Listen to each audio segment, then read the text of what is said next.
You're wondering if you need to pull in the clutch in order to start your dirt bike? The answer is yes and no. Well, one, you don't need to pull in the clutch if your dirt bike is in neutral. And if you're riding a manual clutch dirt bike, most of them, first gear is all the way down, and then you go up for second through fifth or sixth gear. And neutral is in between first and second gear. So first is all the way down. You'll see that the rear wheel locks up within a few inches. You know you're in gear, and then you can do a half click up. And then if the bike can roll, that means you're in neutral. The transmission is not in gear. And when it's in neutral, you don't need to pull in the clutch to start the engine.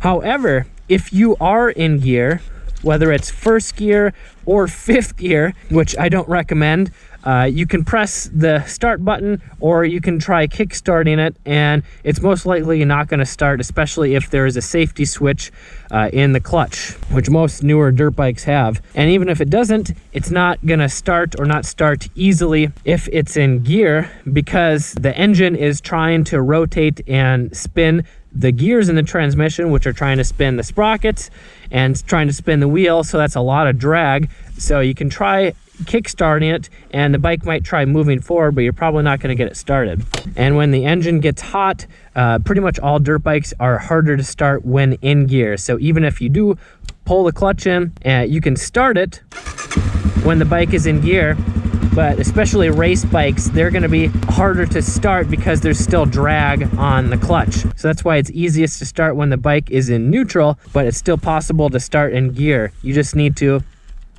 pull the clutch in. And if you want to learn how to stop stalling in just a few minutes, you should check out this video here. Looks like I need to check it out too.